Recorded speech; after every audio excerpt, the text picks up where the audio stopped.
सुबह की नर्म नर्म धूप जंगल में फैल रही थी। आज तुम दोनों स्कूल से जल्दी आ जाना, हम नानो के घर जाएंगे। मम्मा सच में? yippee! नानो के घर नाचूंगी गाऊंगी। दोनों खुशी खुशी स्कूल की तैयारी करते हैं। वे जल्दी जल्दी नाश्ता करते हैं और पंख फरफराते हुए स्कूल चले जाते हैं। घर में रूपा चिड़िया सोच रही थी, माँ को बेसन के लड्डू बहुत पसंद हैं। आज उनके लिए मीठे मीठे लड्डू बनाऊंगी। वह कबूतर की दुकान से बेसन, घी और शक्कर लेकर आती है। चूल्हा जलाती है। पूरे जंगल में एक मीठी गुदगुदी खुशबू फैल जाती है। उधर भोला कौआ हवा सूंघते हुए बोला, ये क्या महक है भाई? लगता है कहीं पर बहुत ही स्वादिष्ट चीज बन रहा है। उसकी पत्नी सुंदरी कौवी बोली, मुझे तो लगता है ये खुशबू रूपा चिड़िया के घर से आ रही है। चलो पता करते हैं। दोनों उड़कर रूपा के घर पहुंचते हैं। रूपा बहन, इतना सुगंधित क्या बना रही हो? अरे माँ के लिए बेसन के लड्डू। तुम भी 2 लड्डू ले जाओ। वो 2 गोल गोल चमकदार लड्डू सुंदरी को देती है। सुंदरी रास्ते में ही लालच रोक न पाती और एक लड्डू खा जाती है। घर पहुंचकर बचे हुए लड्डू को 2 हिस्सों में करती है। बड़ा हिस्सा भोला को देती है, लेकिन जैसे ही भोला हाथ बढ़ाता है, पूरा लड्डू सुंदरी अपने ही मुंह में डाल लेती है। भोला गुस्से से बोलता है, अरे कम से कम आधा तो दे देती। किस लिए? ठीक है फिर, कल तुम मांगने जाना रूपा बहन से। भोला मुंह बनाकर चुप हो गया। शाम को मुन्ना और मुन्नी स्कूल से भागते हुए आते हैं। मम्मा चलो नानो के घर, जल्दी जल्दी जल्दी। रूपा हंसकर बोली, चलो मेरे बच्चों चले। वो बैग उठाती है और तीनों आसमान की ओर उड़ने लगते हैं। लेकिन उड़ते उड़ते आकाश में काले बादल छा जाते हैं। हवा तेज हो जाती है और अचानक तेज बारिश शुरू हो जाती है। मम्मा, बहुत ठंड लग रही है। मम्मा चलो किसी पेड़ के नीचे छुप जाए। रूपा बच्चों को एक बड़े पेड़ के नीचे ले जाती है। तुम दोनों यहाँ बैठो, मैं आसपास कोई घर ढूंढ कर आती हूँ। मुन्ना डरकर बोला, नहीं मम्मा, हमें अकेला मत छोड़ो। मैं जल्दी ही लौट आऊंगी। तुम भीग गए तो बीमार पड़ जाओगे। वह उड़ जाती है। मुन्ना और मुन्नी बारिश, हवा और बिजली की चमक से डरकर एक दूसरे से चिपक जाते हैं। अचानक आसमान से एक बड़ी काली डरावनी चील नीचे उतरती है। वो बच्चों के पास आकर बोली, 2 छोटे छोटे बच्चे, आज मेरा खाना खुद चल कर आ गया। हमें मत खाइए प्लीज। हम बहुत छोटे हैं, हमें खाने से आपका पेट भी नहीं भरेगा। अरे लेकिन मुझे तो तुम दोनों बहुत स्वादिष्ट लग रहे हो। पहले किसे खाऊं? वो बड़ा सा पंजा उठाती है। मुन्ना और मुन्नी जोर से चीखते हैं, मम्मा! और उसी समय रूपा चिड़िया एक मोटी लकड़ी उठाकर चील के सिर पर जोर से मारती है। मेरे बच्चों को हाथ लगाया तो अच्छा नहीं होगा। मेरा सिर। तुम छोटी चिड़िया मुझे मारेगी? लेकिन रूपा ने दूसरा वार भी कर दिया। चील डरकर अपनी जान बचाने के लिए उड़ गई। मुन्ना और मुन्नी तुरंत मम्मा से लिपट गए। मम्मा हमें बहुत डर लग रहा था। अब चिंता मत करो, मैं हूँ ना। मम्मा अब मुझसे और उड़ा नहीं जाता। रूपा उसे अपने ऊपर बिठा लेती है। उसी समय सामने से चिंटू तोता अपने छोटे से ऑटो में आता दिखाई देता है। अरे बहन रूपा, इस बारिश में कहाँ जा रही हो? रूपा पूरी कहानी बताती है। अरे चिंता मत करो, चलो मैं आपको सीधे नानो के घर छोड़ देता हूँ। मुन्ना और मुन्नी खुशी से उछल पड़ते हैं। थोड़ी ही देर में वे नानो के घर पहुँच जाते हैं। नानो दरवाजा खोलकर बाहर आती हैं। मुन्ना और मुन्नी दौड़कर नानो की गोद में कूद जाते हैं। आज बहुत डर लग गया था, लेकिन मम्मा ने चील को डंडा मारकर भगा दिया। मेरे बहादुर बच्चों, अंदर आओ। अंदर जाकर वो गरम दूध देती हैं। पहले दूध पीकर गरम हो जाओ, फिर मैं तुम्हारी पसंद का खाना बनाती हूँ। रात को नानो खीर, पूरी, आलू की सब्जी और मीठे मीठे लड्डू बनाती हैं। नानो की खीर तो सबसे मस्त होती है। हाँ, सबसे बढ़िया। सब मिलकर हंसी खुशी खाना खाते हैं। रात को दोनों बच्चे नानो के पास जाकर बोले, नानो आज हम आपके पास ही सोएंगे। हाँ, और कहानी भी सुनेंगे। अच्छा, लेकिन पहले तुम अपनी चील वाली कहानी सुनाओ। दोनों बच्चे पूरी घटना मजेदार अंदाज में बताते हैं। नानी सुनकर डरने का नाटक करती हैं, जिससे बच्चे खिलखिलाकर हंसने लगते हैं। फिर नानी उन्हें एक प्यारी सी कहानी सुनाती हैं, एक बहादुर छोटे पक्षी की, जिसने अपनी माँ को बचाया था। नानी प्यार से उनके सिर पर हाथ फेरते हुए बोली, भगवान मेरे बच्चों को हमेशा खुश रखे। और पूरा घर शांति से भर जाता। बंटी चिड़िया की माँ अपने बेटे को ब्याह कर बहू को घर ले आती है। तभी पड़ोस के पक्षी वहाँ चिड़िया को देखने आते हैं। अरे वाह वाह सावित्री बहन, तुम्हारी बहू तो बहुत सुंदर है। हाँ हाँ, मेरी बहू बहुत सुंदर है। अच्छा सावित्री बहन, अब हम चलते हैं, हम दोबारा आएंगे तुम्हारी बहू को देखने। ऐसा कहते हुए पड़ोस की कपी बाकी पक्षियों को लेकर वहाँ से चली जाती है। माँ, तुम्हारी बहू के तो चारों तरफ गुणगान हो रहे हैं। मुझे तो बहुत गुस्सा आ रहा है। भला कौन सी सुंदर है ये? अरे बेटी, बिना पैसों में एक नौकरानी मिल गई।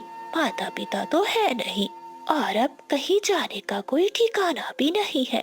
अच्छा तो है, जो कहती हूँ वही सुन लेती है। फिर चिड़िया की सास अपनी बहू को लेकर घर में चली जाती है। अगली सुबह हो जाती है। माँ, कोमल से बोलो मुझे भोजन दे, मुझे जंगल में जाना है। हाँ हाँ बेटे, सारा भोजन तो मैंने ही बनाया है, बस खाना परोसने में ही इतना समय लगाती है। बेटा तुम यहीं बैठो, मैं अभी देख कर आती हूँ। ऐसा कहते हुए चिड़िया की सास रसोई में जाती है। क्या अभी तक भोजन नहीं बना? माँ, भोजन तो कब का तैयार है, बस मैं थाली परोस कर ला रही थी। रुक जा, तू यहीं रुक जा, मेरा बेटा पहले ही बहुत गुस्से में है, तो मुझे दे थाली। ऐसा कहते हुए चिड़िया की सास भोजन की थाली लेकर अपने बेटे के पास आती है। बेटा, तेरी पत्नी बोल रही थी कि अपने बेटे से बोलो यहाँ आकर भोजन ले जाए, इसलिए मैं थाली लेकर आई। क्या क्या माँ, उसकी इतनी हिम्मत, उसने आपसे ऐसी बात की? माँ, ये कैसी बात है? कोमल को बुलाओ जरा। ना बेटा ना, अभी नहीं, अभी तू जा और काम कर। बंटी चिड़िया भोजन खाता है और गुस्से में घर से चला जाता है। कोमल चिड़िया घर के बाहर बैठी बर्तन धो रही थी। तभी उसकी सास एक बड़ी कपड़ों की टोकरी भरकर लाती है। अरे ओ महारानी, क्या पूरा दिन बस बर्तन ही खिसकती रहोगी और कोई काम नहीं करना क्या? या बस ये बर्तन ही मांजती रहोगी? माँ, ये तो इसके बहाने हैं ताकि इसे कोई और काम ना करना पड़े। परंतु माँ जी, मैंने घर की सारी सफाई कर दी है और भोजन भी बना दिया है।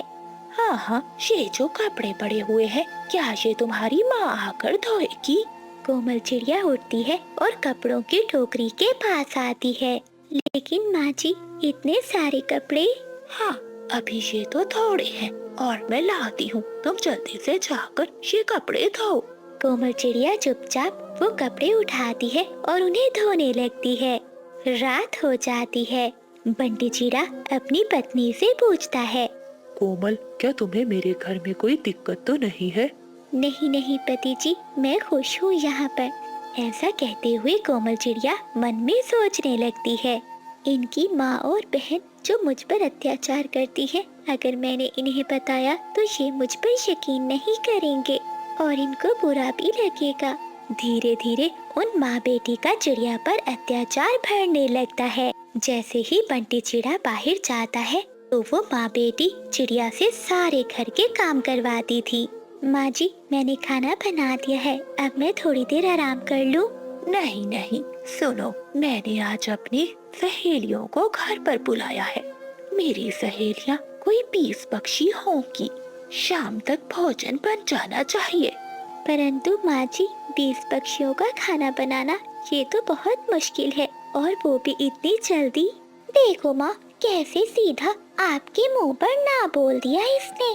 क्या तुम्हारी इतनी हिम्मत? जा पिंकी, जाकर मेरी लाठी ला। पिंकी चिड़िया जाती है और लाठी लेकर आती है। तभी चिड़िया की सास चिड़िया को मारने लगती है। कोमल चिड़िया रोती हुई वहाँ से चली जाती है। रात हो जाती है। वो नदी के किनारे जाकर रोने लगती है।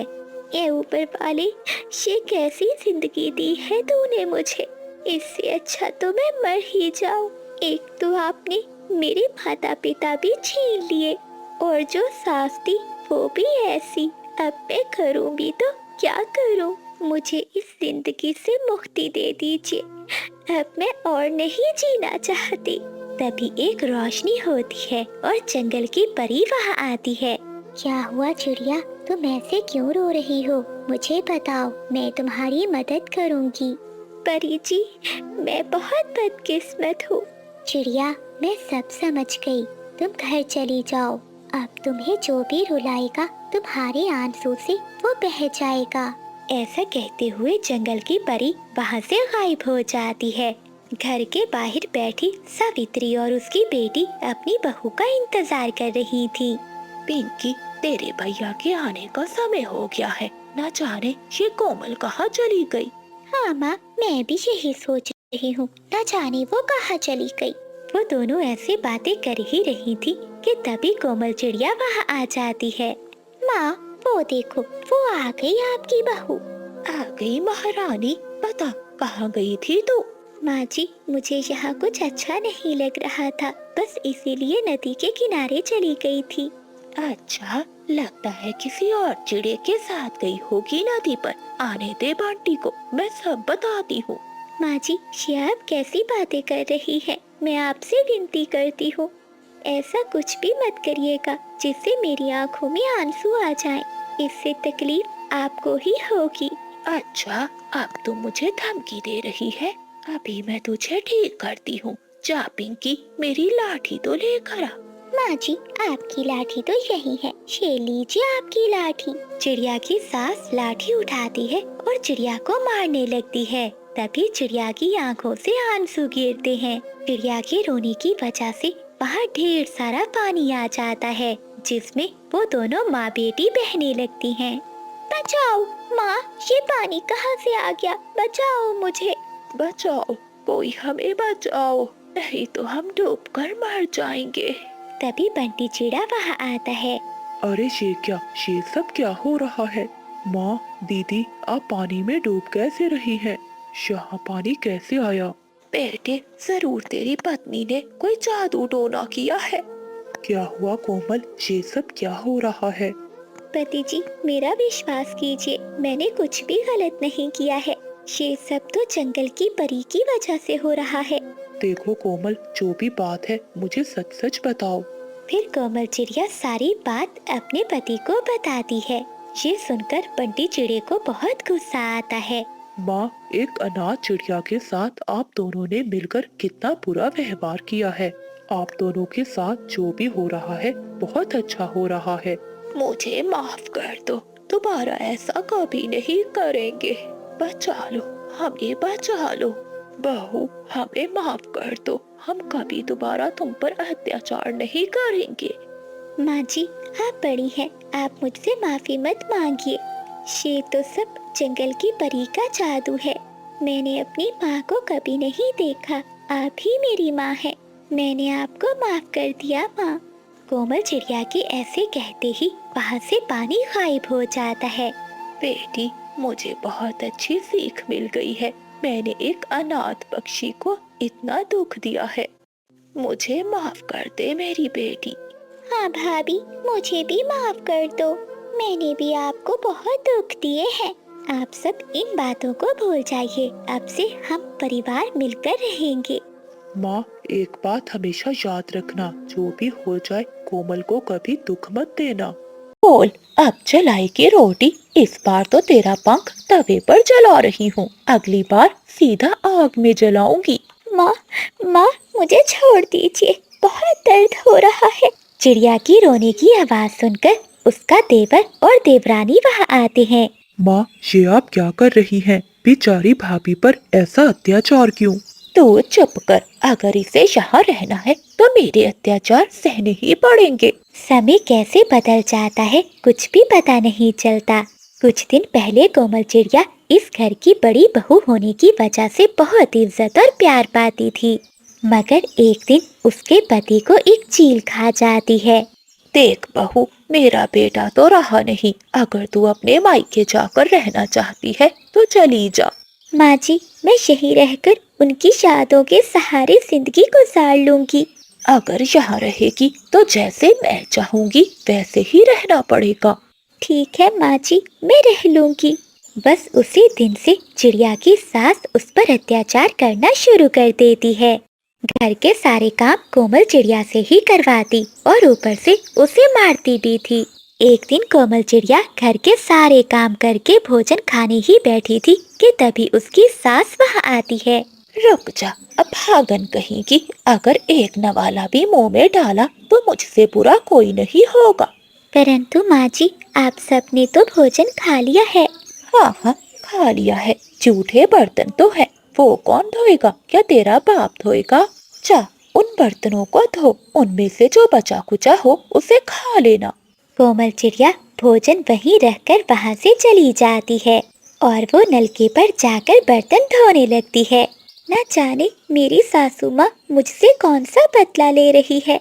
मेरा जीवन तो नर्क बन गया है। एक दिन कोमल चिड़िया के पास उसके देवर का छोटा बच्चा आता है और वो उसे लिपट जाता है। बेचारी चिड़िया की अपनी संतान तो नहीं थी, इसलिए वो अपनी सारी ममता उस बच्चे पर निछावर कर देती है।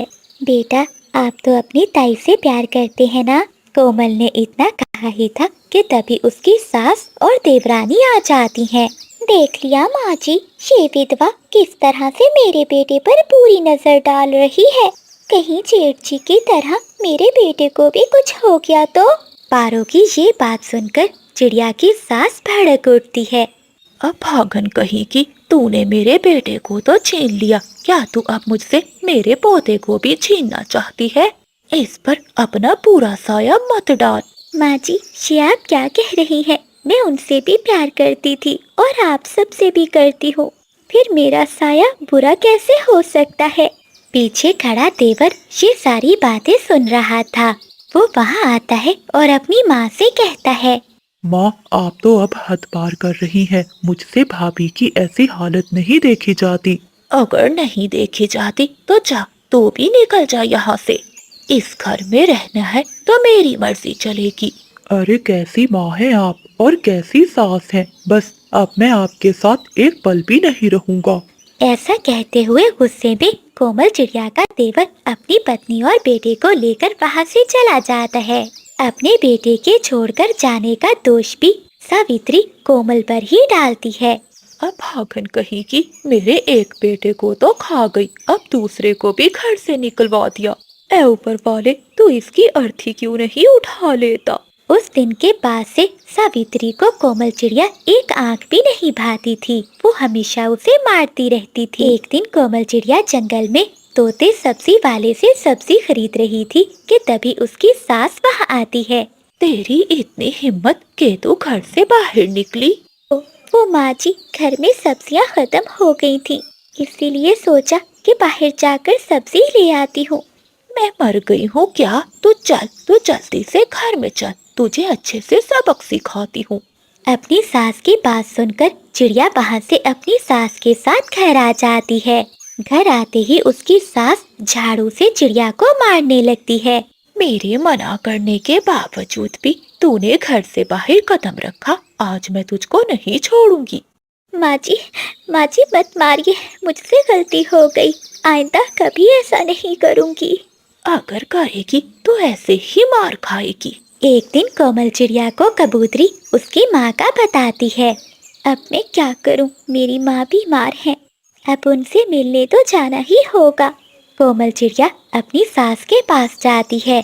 माँ जी, मेरी माँ की तबीयत बहुत खराब हो गई है, अगर आप कहें तो क्या मैं अपनी माँ से मिल आऊं? बस थोड़ी देर के लिए, मैं मिलकर जल्दी आ जाऊंगी। देख ली, अगर घर से बाहर कदम रखा तो घर में घुसने नहीं दूंगी। ऐसा कहते हुए चिड़िया की सास वहाँ से चली जाती है और कोमल चिड़िया बहुत दुखी हो जाती है। अरे हाँ, कल तो माँ जी अपनी सहेली से मिलने जाएंगी, उन्हें आने जाने में समय लगेगा, तब तक मैं अपनी माँ को मिलकर वापस आ जाऊंगी। अगले दिन जब चिड़िया की सास घर से निकल जाती है तो चिड़िया अपनी माँ से मिलने चली जाती है। माँ, कैसी हैं आप? बेटी, तू मेरी छोड़ अपनी सुना।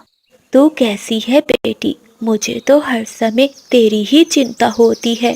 माँ, आप मेरी चिंता ना किया करें, आप अपना ख्याल रखना। अब मैं चलती हूँ।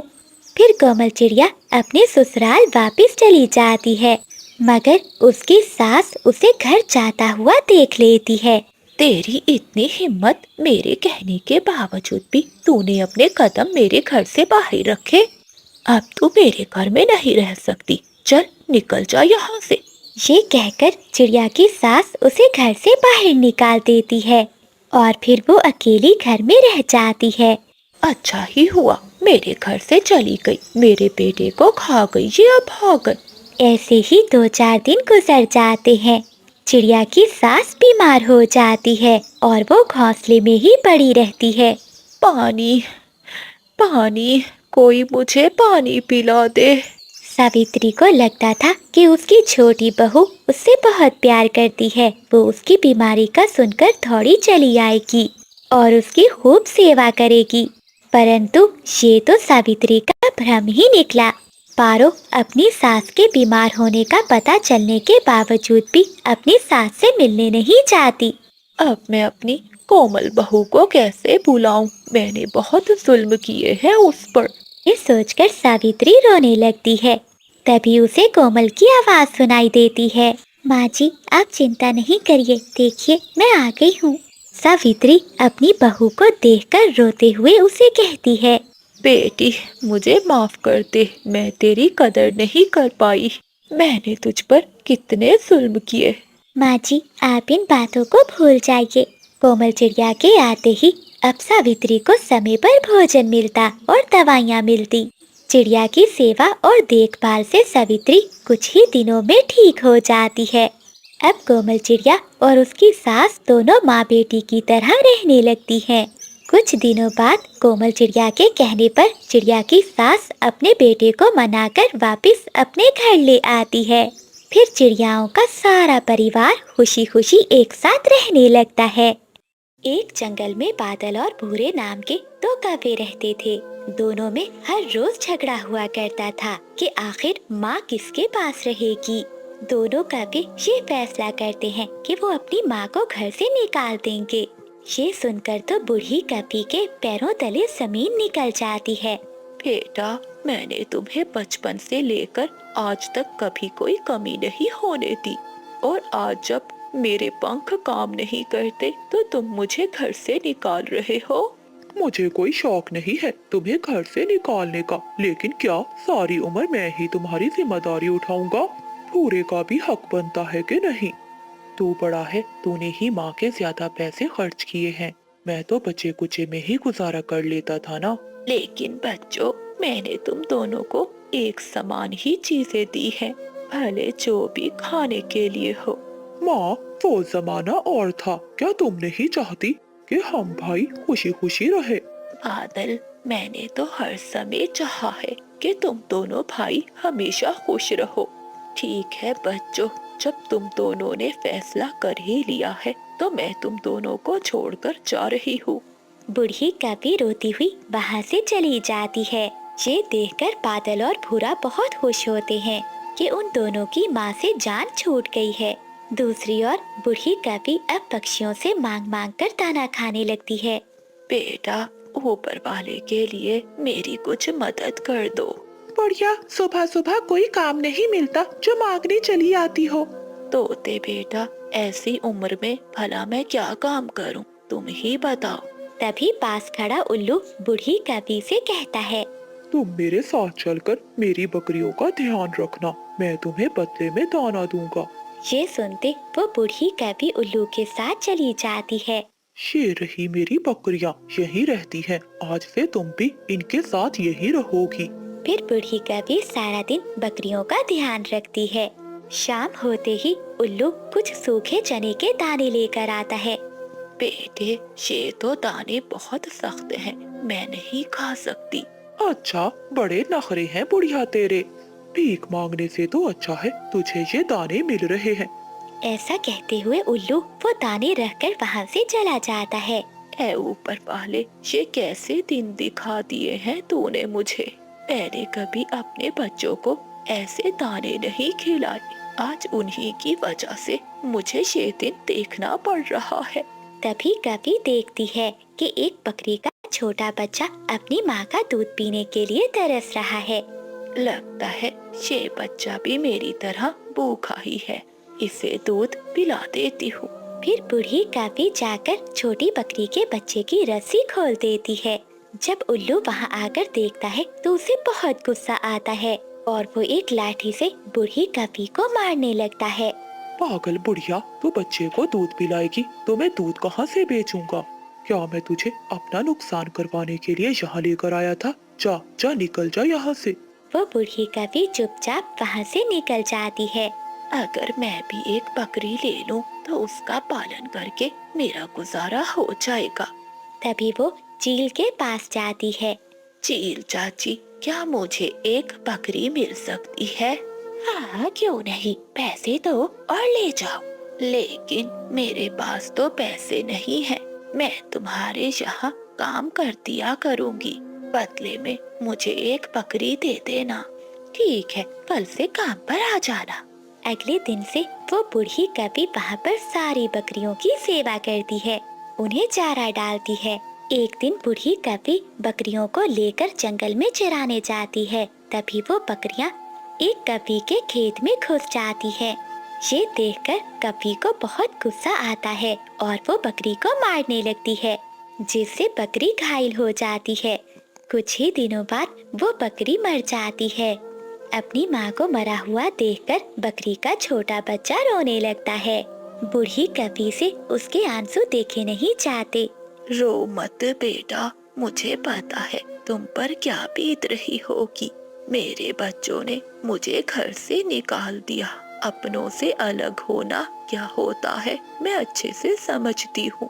फिर वो बूढ़ी कभी रोज बकरियों को चारा डालती है और उस छोटे बच्चे से बहुत प्यार करती है।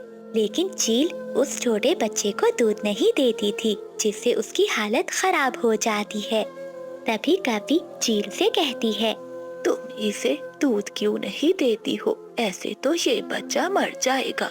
तुझे इसकी बहुत चिंता है, तू एक काम कर, तू ही इसे ले जा। बूढ़ी कभी ये सुनकर बकरी के छोटे बच्चे को अपने साथ ले जाती है, लेकिन उसके पास उसे देने के लिए कुछ भी नहीं था।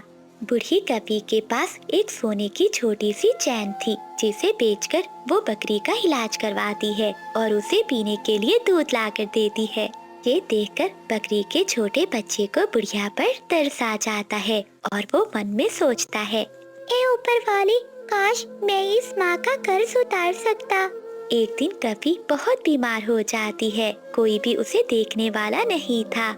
ये देखकर बकरी का छोटा बच्चा रोने लगता है और मन में सोचता है, काश मैं बूढ़ी माँ जी के लिए कुछ कर सकता, लेकिन अब मैं इन्हें ऐसे भी नहीं देख सकता। फिर वो बकरी का छोटा बच्चा भागते हुए जंगल में जाता है और वो चिड़िया के छोटे बच्चे को अपने मुंह में उठाता है और दौड़ता है। अरे शेखिया, ये बकरी का बच्चा तो मेरे बच्चे को लेकर जा रहा है। मम्मा चिड़िया उस बकरी के पीछे उड़ने लगती है। पीछा करते हुए कोमल चिड़िया एक घर में चली जाती है, जहाँ वो देखती है कि एक बूढ़ी कभी दर्द में तड़प रही थी। ये बकरी का बच्चा कितना वफादार है, जो अपनी मालकिन के लिए ये सब कर रहा है। कोमल चिड़िया उस बूढ़ी कभी की मदद करती है। वो उसे बुलबुल डॉक्टर के पास लेकर जाती है और फिर अपने घर ले आती है। माँ जी, आप ऐसे अकेले क्यों रह रही थी? आपके बच्चे नहीं है? रोते हुए बूढ़ी सारी बात चिड़िया को बताती है। देखो चिड़िया, ये बकरी का छोटा बच्चा मेरा खुद का बच्चा नहीं है, फिर भी मेरा कितना ध्यान रखा है इसने।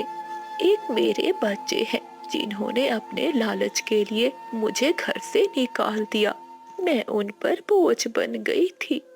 बूढ़ी कभी को रोता देखकर बकरी का छोटा बच्चा भी रोने लगता है। तभी बच्चे की आंखों से गिरने वाले आंसू सोने के मोती बन जाते हैं। ये देखकर चिड़िया और वो दोनों बहुत हैरान होती हैं। माँ जी, ये सब आपके लिए है। ऊपर वाले ने आपको आपकी मेहनत का फल दिया है। अब आप अपने सारे दुखों को भूल जाइए और अपनी नई जिंदगी की शुरुआत कीजिए।